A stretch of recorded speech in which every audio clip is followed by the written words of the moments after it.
También se aplican los aranceles. Thank you. I have to close off the microphone. You only have 30 seconds. You need to go to your question directly. Please. Sí, a los agricultores, a los ganaderos, a los pescadores, a la industria del acero y del aluminio, a todos los autónomos españoles les digo que el culpable de su ruina es Pedro Sánchez y el Gobierno de la Comisión Europea. Y ellos lo saben perfectamente. Ustedes han subido todos los impuestos, han subido las tasas, han impuesto nuevas contribuciones, prohibiciones y limitaciones a su actividad. Cuando ustedes expropian centenares de olivos para poner placas solares, están destruyendo el campo europeo. Con lo cual, yo no aplaudo nada, yo lo que hago es criticarles a ustedes, denunciarles y señalar que nosotros tenemos una alternativa que pasa por la libertad, por el respeto a la propiedad privada, la bajada de impuestos y la prosperidad de Europa. Thank you very much. The next speaker is Vice President Vilmos for 1 minute, please. Merci Madame la Présidente, Monsieur le Ministre, Monsieur le Commissaire. L'Europe est la plus grande puissance commerciale et le marché le plus vaste. Et malgré ça, nous sommes nerveux à chaque déclaration venue de Washington. Sur la menace des droits de douane, notre première ligne de défense, c'est évidemment la dissuasion. Et sans révéler tout son jeu, il est temps que l'Europe montre clairement que même si ce n'est pas son scénario privilégié, elle est capable de résister, de répliquer et de sauvegarder ses secteurs. Alors, ces draps de douane seront probablement aussi un prétexte pour négocier autre chose. Vous le savez, Président Trump envisage chaque relation de manière transactionnelle et on voit que ça ne s'arrête pas à l'économie. Alors, je vous le dis aussi, Monsieur le Commissaire, tracez une ligne rouge vif. Cette ligne rouge vif, c'est ce que nous marchandons pas non plus nos valeurs fondamentales. Ces valeurs qui, on l'a compris, ennuient par exemple certains patrons de la tech américaine. Les citoyens ne l'accepteraient pas, car nos citoyens et nos secteurs sont aujourd'hui en attente de relations commerciales justes et équilibrées, à la hauteur de ce que nous sommes en fait, une grande puissance commerciale qui puise sa valeur dans sa force. Thank you very much. And the next speaker is Mr. Sinkevicius for 1 minute, please. Dear colleagues, the United States imposed tariffs on the EU steel and aluminium. And this action is not only unjustified, but it's also deeply concerning for the future of the transatlantic cooperation.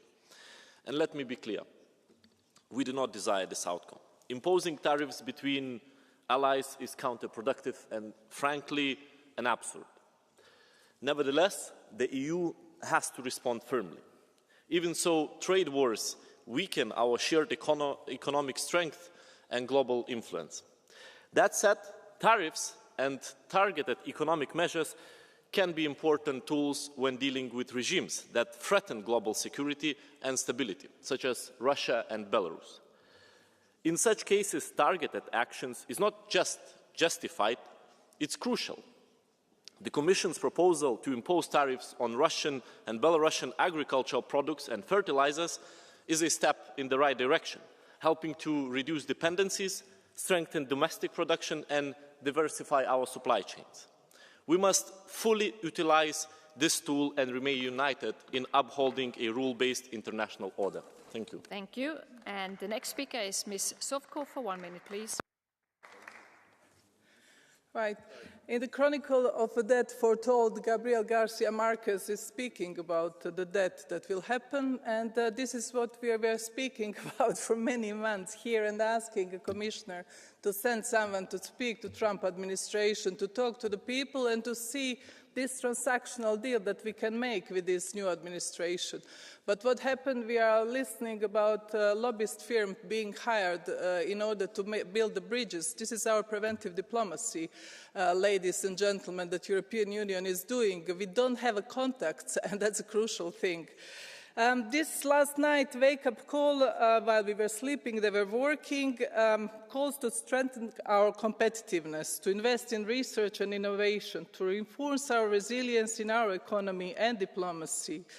As European leaders and the tech experts gather in Paris, Europe sends a strong message. With our own investment and expertise, we can lead in research and technology, attracting companies at least from Europe and invest firms from EU while we still have a time.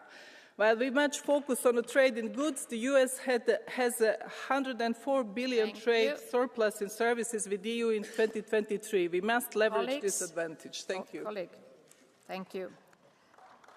I realize that 1 minute is not that long, but you have to stick to your speaking time. And the next speaker is Mr. Bonaccini for 1 minute, please. L'aggressività della presidenza Trump ci pone davanti a uno spartiacque. Rafforzare l'Europa oggi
imprese, non con una ossessiva e frenetica iperregolamentazione, ma con strumenti concreti che aumentino la competitività globale.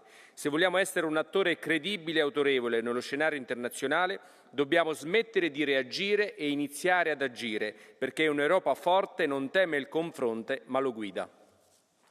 Thank you very much, colleagues. And now we have arrived to catch the eye, and I will give the floor to those colleagues who have not been speaking during the debate. And therefore, I will start with Mr. Andriukaitis, seat 309, please. Thank you, Madam Chair, Honourable Commissioner, honourable colleagues. European Union response to Trump actions is to take immediate retaliatory actions both within the WTO and by using our trade defense instruments, imposing tariffs and pursuing remedies through the enforcement regulation, the anti-coercion instrument and the safeguarding regulation. We cannot afford to let Trump divide us. Only unity of our actions will determine the success of our response. We will pursue our own agenda, developing global standards on issues like climate change and clean industry, defend rule-based multilateral cooperation, and develop our trade agreement with Mercosur and other partners, as you mentioned. And now it's a very difficult time to our patriots, our sovereign groups, because they see how it is difficult to speak about conservative agenda and far-right ideas. Thank you very much. The next speaker is Mr. Tynkkynen, seat 210, please. Madam Chair, a trade war with our most important international partner is a highly undesirable outcome. Instead of trying to intentionally wage it, we could at least hear what President Trump has to say. I think we should, even without Trump's statements, seize all LNG imports from Russia, increase our defense spending, and cut off our dependencies on China. Because the sad truth is, what other alternative do we even have? Lean more towards China and still hold on to Russian energy. We all should understand the fatality of that road. And we must remember, currently we need the US more than they need us. And that's why we only stand to lose from a potential trade war. But President Trump is a deal maker, and there are deals to make for Europe too. Thank you. Thank you very much. The next speaker is Mr. Kelleher, seat number 9. A very important debate here today in the Chamber, and certainly we don't want a situation where we make decisions on ideological views about whether we like President Trump or dislike him, but we must do it strategically. And obviously Europe has to stand firm in the potential threats of tariffs and tax changes. But from our perspective, I mean, we have to ensure that whatever other tariffs we put in place, that we don't do collateral damage to our own industries. And what I find extraordinary is those that were advocating for President Trump and Elon Musk and, during the last number of months, will they be the same people that will arrive in the car factories in Germany, Slovakia, in the Czech Republic and elsewhere, telling them why they're laying off workers due to the fact of tariffs on European products, on European manufacturing? Because simply tariffs will ensure that European industries will struggle. And equally from an American perspective, they will equally struggle in America. So longer term, a trade war is of no benefit either to Europe or the US itself. I would urge the Commission that in drafting up its proposed retaliatory measures, that it would look at it strategically, but that they would also continue to engage. Continue to engage, Commissioner. We all know that longer term, there is no benefit in a trade war. It won't benefit the workers in European factories, and it won't benefit those in American companies either. Thank you. Our next speaker, Lucas Zipper. Please, floor is yours. Dear people of Europe, I think Donald Trump would be happy about the frequency of the name Trump being mentioned here today. But let me be clear, he is not our friend. Someone who tries to dismantle the rule of law cannot be our friend. Someone whose friends perform a Nazi salute at a public event cannot be our friend. And I know this is hard for us because the US, historically speaking, is our friend. But Trump is nothing more than a spineless schoolyard bully. And that's how we need to treat him. But to beat a bully, you have to be able to pack a punch yourself. And that Germany cannot do, Estonia cannot do, Spain cannot do. But Europe, a strong Europe, can do. Give this Parliament the right to initiative, abolish the unanimity principle and the exceptions to the 4 freedoms of the internal market due to national interests. Together, we stand. Thank you. Thank you very much. Colleagues, we are closing HI procedure. And now I would like to ask to take the floor for the Commission. Maros Šefčovič, Commissioner, floor is yours. Sorry, I've been informed. Sorry, Commissioner.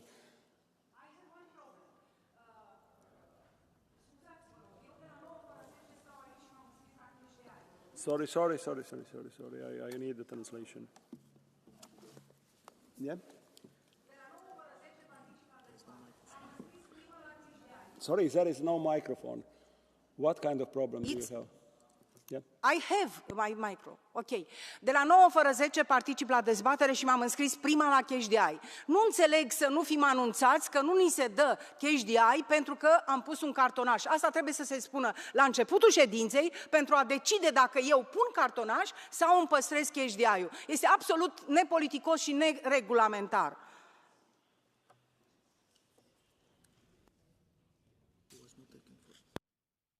I'm informed, taking over the chairing now, so it's that you were not registered on KGI, as far as I understand.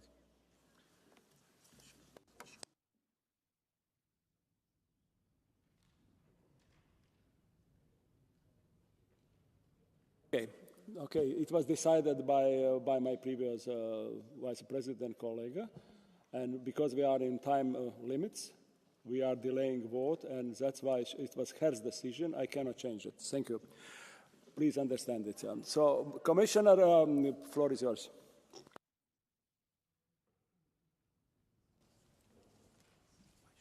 Thank you very much, Mr. President, the Minister, honourable members of the European Parliament. Our timely debate has proven how important international trade and multilateralism are for our place in the world, for our businesses and our jobs here.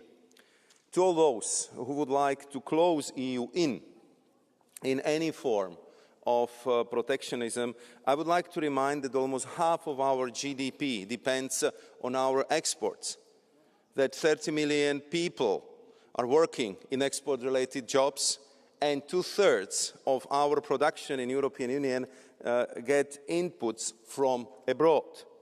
So I believe that just these few arguments highlight how important trade is for the competitiveness of the European Union. Our clear stance on predictability, rules-based order, and focus on mutually advantageous partnerships underscores our position of the global trade superpower and important trading partner. Therefore, you see the increased interest and new dynamics in our FTA negotiations, and this sends a clear signal. If some want to erect barriers, we extend our hand and offer free and fair trade partnership. Mr. Warborn, Madam Garcia Perez, Mrs. Hahn, Madam Pereira, Mr. Morero Sanchez, and many of you supported this, and in this regard, I have one strong plea. Let's be faster and more efficient. We do not have the luxury of time anymore. We cannot negotiate for decades and have ratifications that last long years. Each FTA we concluded brought benefits, new jobs, new markets, new opportunities for our businesses. And therefore, our debate today was very important, even though it was very much marked by the recent US announcement on steel and aluminium. And we have been very clear, and I would like to reassure Mr. Lange, Madam Wilmès, that unjustified tariffs like this will not go unanswered, that they will trigger firm and proportionate countermeasures. And I repeat that we will protect our workers, businesses, and consumers. At the same time, let me recall that EU-US relationship is the largest on this planet. Volume of our trade represents 1.5 trillion euros per year. 4 billion of goods and services is crossing Atlantic Channel, Atlantic Ocean every day. 5 million jobs on both sides of the Atlantic depend on this trade, and 5 trillion of euros is the value of the EU-US assets on both sides of Atlantic. Looking at these massive volumes, the US deficit is 50 billion euros in trade of goods and services. This is 3% of our mutual trade. And taking into account that up to 300 billion of euros flies to US as investment from our pension funds and saving accounts of our citizens every year, I'm convinced that we should cherish and further develop our relationship. Therefore, we highlight the importance of constructive negotiations to resolve and not to further aggravate the situation. And in this regard, I would like to reassure Madam Van Brandt, also Mr. Kelleher, that we have no interest in a trade war. We are ready for the constructive negotiations, and we are also prepared for constructive engagement. By the way, this morning, the President of the European Commission, Ursula von der Leyen, will meet US Vice President Mr. Vance, and I will engage with my counterparts on these very issues in the coming days. So also I would like to reassure Madam Zhovko that we are ready for engagements and we are preparing for these talks. Last point many of you highlighted was the unity. Unity is our most important leverage and the feature which turned Europe into global trading superhouse. I can promise you that I'll do my best to work with you, with our member states, and with our business leaders to make sure that our unity is as strong as ever. Thank you very much, Mr. President. Thank you very much, Commissioner. And now I would like to ask to take floor for the Council Minister Adam Szłapka. Floor is yours, Minister. Much. Many thanks for this interesting debate on what is a fast-evolving topic. let me reiterate what I said in my opening remarks. The EU remains committed to the multilateral trading system, which the WTO as its core. We do so because it works. We, however, not blind to the current geopolitical context and remain ready to use all our instruments to defend ourselves and the multilateral system in which we operate.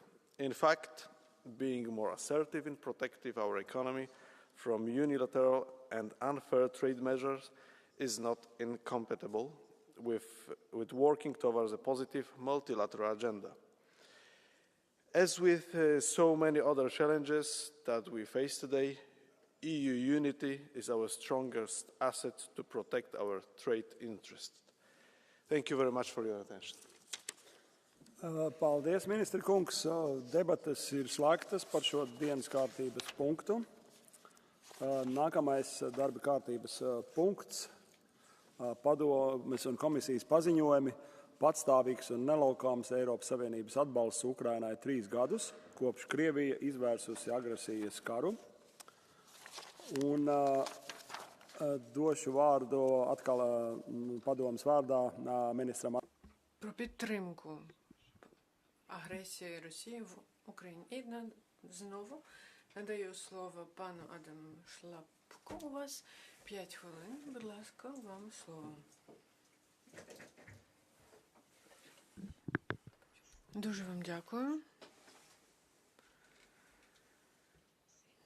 Перш ніж почати, хочу сказати, що у нас в комісії є певні зміни, поки комісія займає свої місця. Дуже дякую, пане президенте, панове комісари. Ми наближаємося до трагічної дати, 3-х роковин російського вторгнення в Україну 24 лютого.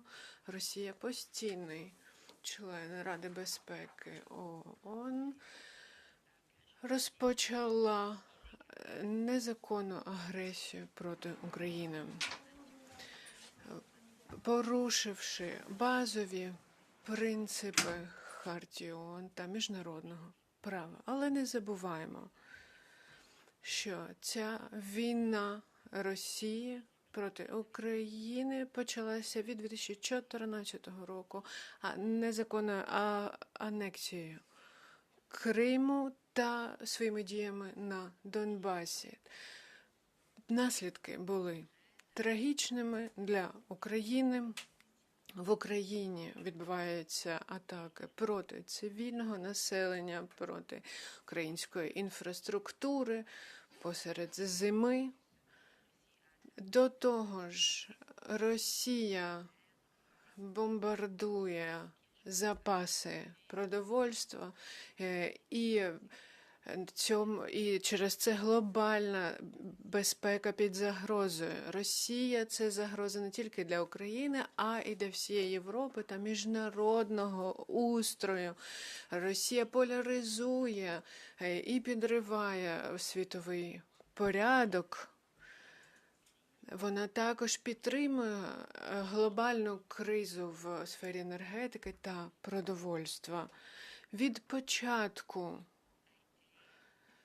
вторгнення Союз був дійсно лідером в протидії російській агресії. Ми засудили російську агресію, а також на небаченому раніше рівні надавали підтримку на політичному, військовому, дипломатичному, гуманітарному рівні, як Україні, так і українському народу. За ці 3 роки Союз і країни-члени надали 134 мільярди євро підтримки Україні та українців. Серед іншого 67 мільярдів євро гуманітарної допомоги, більше 38 мільярдів євро військової підтримки та 17 для біженців, які живуть на території ЄС. Ми також хочу підкреслити неймовірну підтримку європейського суспільства, особливо польського суспільства, коли вони прийняли більш ніж 4 мільйони біженців під час російської агресії. Без жодних вагань. Також йдеться про підтримку України, про прибуток, який надають заморожені російські активи. 1,5 мільярда євро перший транш цього літа був запущений, 1,9 мільярдів євро буде вже запущений у квітні цього року. Ми також під'єдналися до позики Великої Сімки, і ми готові підтримати цю позику. Ми продовжуємо підтримувати Україну цього року. ЄС підтримуватиме український бюджет на рівні більше ніж 30 мільярдів євро, і ми вже 15 пакетів санкцій масивних, безпрецедентних запустили проти Росії, щоб лімітувати її можливість підтримувати, продовжувати війну. І сьогодні ми обговорюємо 16-й пакет подібних санкцій і хочемо затвердити з нагоди 3-х роковин російської агресії за підписом європейських інституцій та країн-членів, щоб підтвердити нашу підтримку і засудити злочини Росії. Ми також працюємо над спеціальним трибуналом і, незважаючи на всі виклики цієї війни Росії проти України, Україна продовжує свій шлях до доєднання до Євросоюзу, і ми продовжимо надавати свою підтримку Україні. І, до речі, Європа також була серед лідерів у підтримці України під час білатеральних переговорів, також під час міжнародних зустрічей. Ми підтримували всі резолюції ООН, що стосуються України. Сьогодні ще раз хочу сказати про нашу підтримку на користь України, її народу стільки часу, скільки треба буде, і з використанням ресурсів. Тож слава Україні і дякую за вашу увагу. Дуже дякую, пане міністре. Тепер надам слово пані комісарці, мадам Кос. Будь ласка.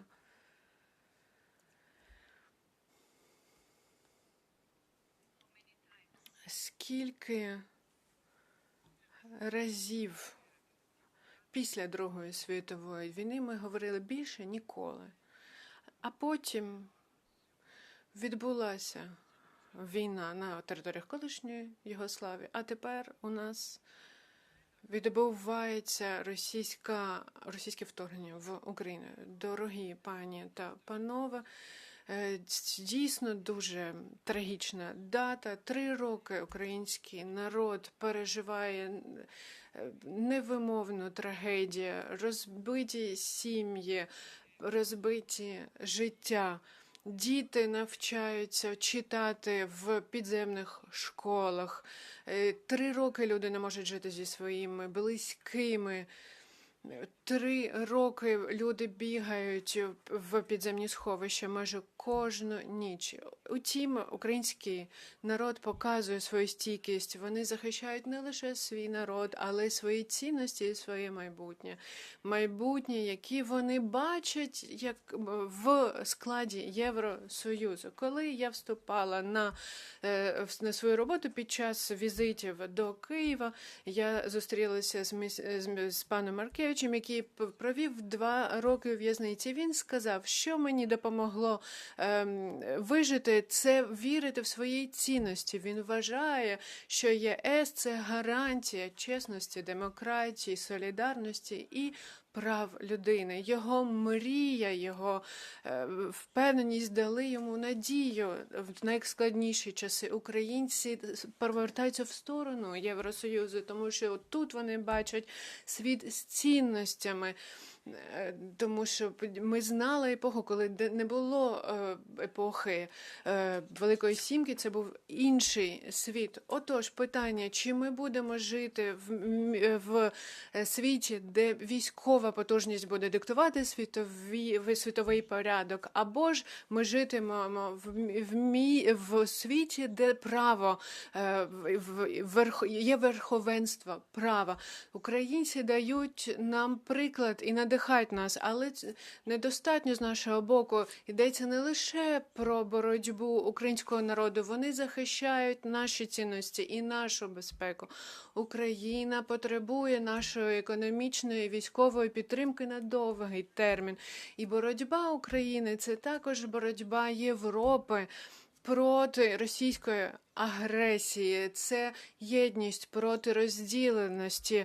Захищаючи Україну, ми захищаємо безпеку Європи. І разом ми всі маємо зберігати рішучість Єврокомісії, інших європейських інституцій. Ми разом надаємо безпрецедентну підтримку Україні. Україна продовжує свою боротьбу проти агресора і надана українцям підтримка як в Україні, а також українським біженцям в ЄС йдеться про фінансову економічну допомогу, щоб українська держава могла підтримувати своє щоденне життя і могла функціонувати повноцінно, відновлювати енергетичні інфраструктури, які знаходяться під атаками Росії щодня, також підтримувати експорт український на міжнародному рівні, щоб українське зерно було в світі, без нього ми не зможемо жити, щоб також Україна могла відбудовувати свої інфраструктури після війни, і ми будемо допомагати Україні, щоб після війни вона могла впроваджувати амбіційні реформи на своєму шляху до Євросоюзу. Європейська комісія також в координації з країнами-членами працює над цими питаннями. Більше ніж 135 мільярдів євро налічує допомога. Головні державні інвестиції також направляються на українську безпеку. На кілька прикладів, наприклад, ми створили інструмент, який надає Україні 50 мільярдів, щоб вона продовжувала функціонувати, щоб держава могла працювати і впроваджувати амбіційні реформи. До того ж є 28 мільярдів мікрофінансової допомоги від Євросоюзу від 2022 року. 48,5 мільярдів євро ми надали на військову допомогу, більше ніж 1 мільярд євро ми постійно дали боєприпасів. Також 70 солдатів українських ми до кінця року надамо навчання. Всім, хто попросив біженства в Євросоюз, ми надали їм цей статус.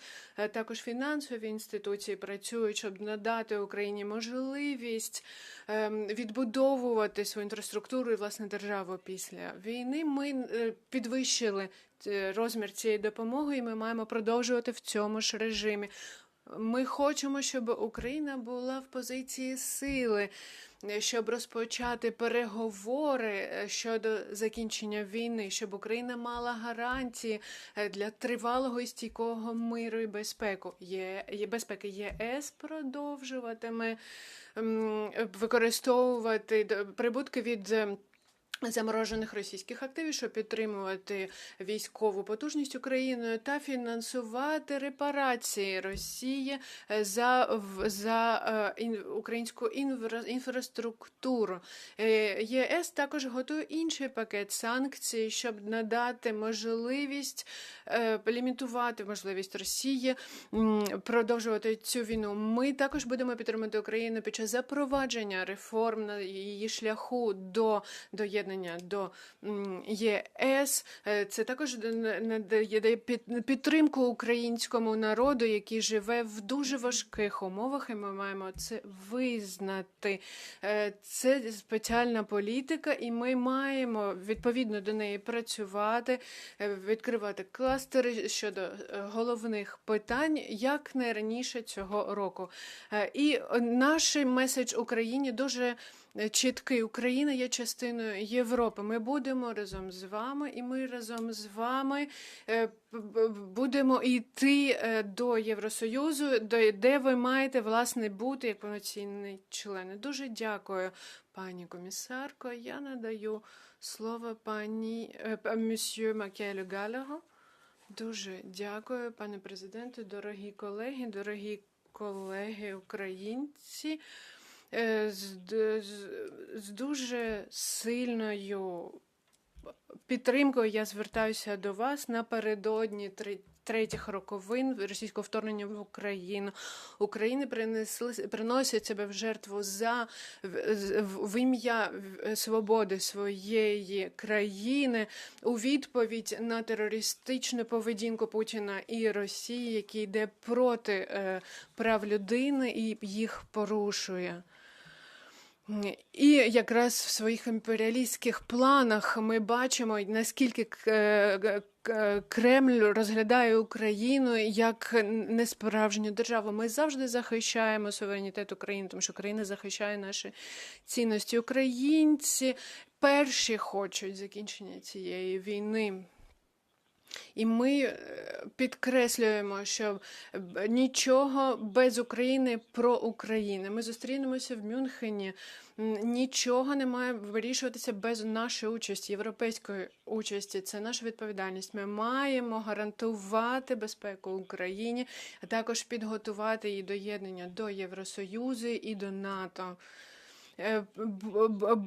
Будь-яка дія в сірій зоні просто дозволяє Росії йти далі. Ми маємо бути об'єднаними, щоб об'єднувати також Україну.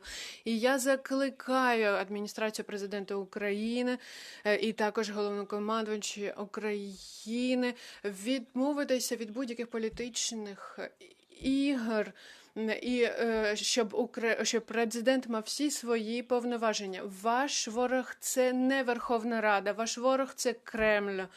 Слава Україні! Дуже дякую, соціал-демократи. Наступний спікер, будь ласка.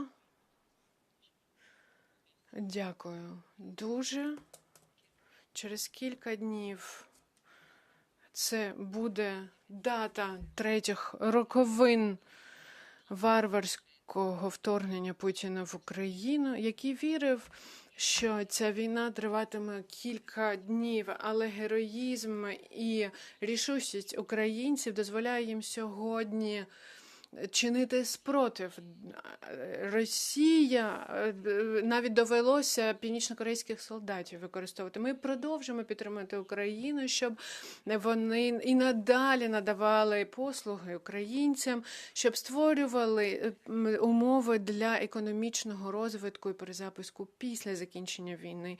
Ми маємо впроваджувати принцип, щоб агресор заплатив. І для цього ми маємо конфіскувати російські активи за кордоном, тому що українці мають відбудувати всю свою інфраструктуру для свого щоденного життя, і вони мають захищати свої кордони. Йдеться не лише про солідарність, а й про солідарність, щоб захищати європейський континент. Також, наприклад, Греція, навіть яка далеко знаходиться від цих кордонів, але все ж таки йдеться про турецькі експансіоністські амбіції і так далі.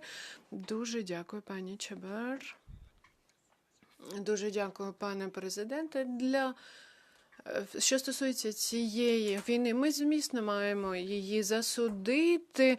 Україна має право на цілісність свою територіальну, ми маємо поважати боротьбу цього народу, тому як певні українські діти у нас навчаються. Але не забуваємо про економіку, тому що тут, в цій залі, ми говоримо про війну, але ми не говоримо про економічну ціну цієї війни. Рада сказала, що ЄС і країни підтримали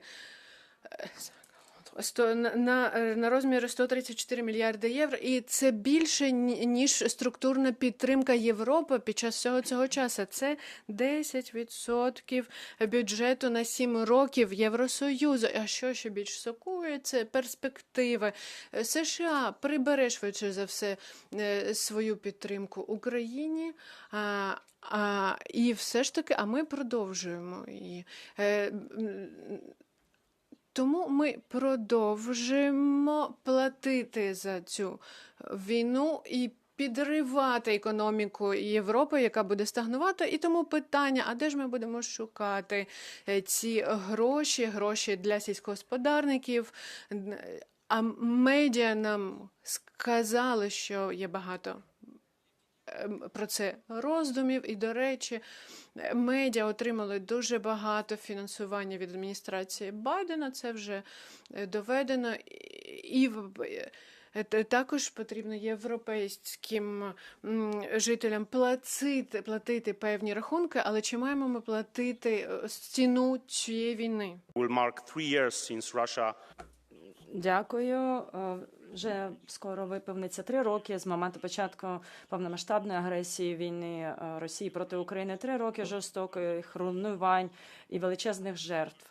Україна стоїть твердо, борючись не тільки за свій суверенітет, але й за самі принципи, які визначають Європу. Це свобода і демократія. Сьогодні не забуваємо про величезні втрати, які Україна платить за те, що вона бореться проти Росії, за безпеку не тільки свою, а й Європи. Жах Бучі, понад 10 тисяч цивільних смертей, величезні військові втрати, 10 мільйонів біженців і величезні втрати на покоління. Європа відповіла. Ми ввели безпрецедентні санкції, зменшили нашу залежність від російської енергетики, посилили оборонне співробітництво та посилили військову підтримку. Проте тривожно, деякі голоси ще закликають пом'якшити ці санкції. Сьогодні я пишаюся тим, що Польща була на передовій військовій, дипломатичній та гуманітарній допомозі Україні. Ми взяли на себе майже 5% нашого ВВП, найвищий у ЄС щодо нашої економіки до оборони. Наша підтримка була однією з самих перших, яка дісталася українцям на фронту. В значних кількостях ми надали найбільшу кількість озброєння і залишаємося одним із провідних країн, які приймають українських біженців. Під керівництвом колишнього прем'єра Моровецького Польща була одною з самих перших, хто відправив танки, винищувачів, боєприпаси. І не забуваємо про історичний візит в березні 22-го року, коли пан Моровецький, віце-прем'єр-міністр Ярослав Качинський, разом з ним і чеські і словацькі лідери стали першими іноземними лідерами, які стали з президентом Зеленським у Києві поряд. І їх повідомлення, їх сигнал був чітким і ясним, як і сьогодні. Україна не одна, і ми маємо далі стояти з нею і підтримувати Україну. Дякую, шановний пане голово. Пліч-опліч зі своїми західними партнерами. Україна вистояла 3 роки кровопролитної та руйнівної агресії з боку Росії та її підоплічників. Поважаючи величезну ціну, яку платять захисники України та захисники наших європейських цінностей, зусилля ЄС тепер повинні зосередитися на наступному. Перше, ми повинні взяти участь у майбутніх переговорах про припинення вогню або мирних переговорах. Результат цих переговорів буде визначати довгострокову майбутню безпеку Європи. По-друге, ми повинні продовжувати нашу військову допомогу Україні, надати дати максимальні гарантії безпеки. Росія не має наміру змінюватися, і ми повинні бути готові. По-третє, ми повинні продовжувати наполегливо працювати, щоб допомогти Україні реформувати та інтегруватися в Європейський Союз. Я дійсно сподіваюся, що ці 3 роки російської агресії і жахи, які вона завдала українському народу, розкрили справжнє обличчя російського імперіалізму, і що ми засвоїли цей урок. Росія показала міжнародний тероризм. Ми маємо показати, що ми засвоїли цей урок і не повинні цього забувати на майбутнє. Дякую. Наступний доповідач, пан Севіндаль. 1 хвилина, будь ласка. Пане голово, вже 3 роки народ України страждає, його тероризує воєнна машина Путіна. Жахливі атаки на українську землю продовжуються на громадян, беззахисних громадян України. Ми допомагаємо виживати. Ми бачимо атаки на критичну, важливу інфраструктуру. Ми бачимо, як живуть люди в Україні без опалення, без енергетики. І ми всі разом підтримали Україну і їх боротьбу за їх свободу. Facilitating global trade of goods and services. Crucially, global trade rules provide assurance and stability. The WTO has fostered cooperation and supported development across the globe by helping developing economies to build their trade capacity and by creating a more inclusive trading system. However, today's international trade landscape is being increasingly shaped by geopolitical tensions, weaponization of trade and economic challenges, increasing the risk of global economic fragmentation and shift from a rules-based to a power-based order. As the world's largest trading bloc and the largest investor, the EU has a fundamental interest in maintaining a rules-based system which remains the most effective safeguard against economic fragmentation. And it is clear that a fragmented trading system would benefit no one. In fact, the least developed and most vulnerable developing countries would be most affected. President, honourable members, Commissioner, the EU is committed to working on the much-needed substantive reform of the WTO. We need to adapt it to the challenges of the 21st century, in particular those related to trade and industrial policy, trade and environment, and trade and inclusion, as well as restoring a fully functioning dispute settlement system. Further to playing a leadership role in the WTO, the EU has developed the largest network of trade agreements with partners across the globe. We have free trade agreements in place with 76 countries in the world, covering around 46% of the EU trade. We continue to believe that open, rules-based and fair international trade is primarily a force for good. By opening new markets, trade enhances economies of scale, contributes to productivity and innovation, and supports jobs. Diversification of trade relations also improves access to the inputs that our producers need. All this contributes to reducing dependencies and enhancing our resilience and economic security. However, we are not naive in the face of today's realities. This means we are not afraid of using the instruments at our disposal to tackle unfair competition, level the playing field and enhance our economic security. When necessary, we can protect our economy from technology leakages, overcapacities, and other unfair practices. Mr. Slapka, and now I will give the floor to the Commission, to Commissioner Šefčovič. The floor is yours and welcome.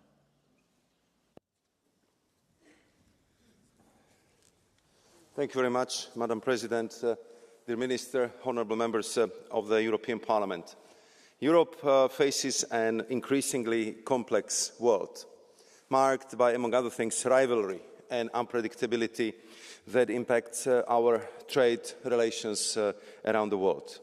In the EU, we know that challenging times call for more multilateral governance and rules-based international cooperation, not less. This is why the EU remains committed to championing rules-based trade, with a revitalised World Trade Organization at its core. This is of clear economic interest as we conduct 55% of our external trade under the WTO's most favoured nation rules. At the same time, we must ensure the system is fit to tackle today's pressing challenges. This includes industrial policies, overcapacities, and a global level playing field, as well as climate change and the digital transition. Trade, like any business, thrives on predictability and fair rules. So such revitalisation is key to rebuilding trust and restoring collaboration between trading partners, and ultimately key to the effectiveness of the WTO. After all, trade is the engine, if not the essence, of multilateralism. Beyond the WTO, the G7 and G20 remain highly relevant for exchanging with our partners and addressing the tensions and frictions that affect open and rules-based global trade. The OECD always plays an important role in supporting multilateralism and international cooperation. Moreover, on issues that are particularly important to the EU, we are creating new structures for multilateral cooperation. For example, the Mineral Security Partnership Forum, which the EU co-chairs, or the Coalition of Trade Ministers for Climate, also co-led by the EU. We will continue to make the best use of all these fora, because, as President von der Leyen said recently, it is in no one's interest to break the bonds in the global economy. So we will keep all lines of communications open. And I can assure you that the EU is prepared to face up to any challenges this new era will bring in the field of trade. Our fast-growing network of trade agreements, the world's largest, consisting of some 44 preferential trade agreements with 76 countries, connects our single market with markets around the globe and gives us and our businesses the opportunity to grow, innovate and compete. And we continue to expand this network even further. As you know, we finalised negotiations for the EU-Mercosur Partnership Agreement and our agreements with Switzerland late last year. A few weeks ago, we concluded talks to modernise the EU-Mexico Trade Agreement and relaunched the negotiations with Malaysia. And I can tell you that there is a clear momentum. Many third countries are seeking continuity, stability and predictability in their trade partners, so they turn to us. Our economy is one of the world's most open, a fact reflected in our high level of trade to GDP ratio of 45%. And trade not only provides our businesses with the new export opportunities, but it also guarantees access to critical inputs for the European economy. 2/3 of all inputs for production come from outside of the European Union. Therefore, we continue full steam ahead with trade negotiations with India, Indonesia, Thailand, Philippines and others. And we are looking into the possibilities for deepening trade ties with the Gulf countries. We are also working on the new tailor-made forms of engagement that will contribute to our overarching objective, boosting the EU's global competitiveness. These include Trade and Technology Council, Sustainable Investment Facilitation Agreements, Digital Trade Agreements, and the pioneering Clean Trade and Investment Partnerships. One thing remains the same, however.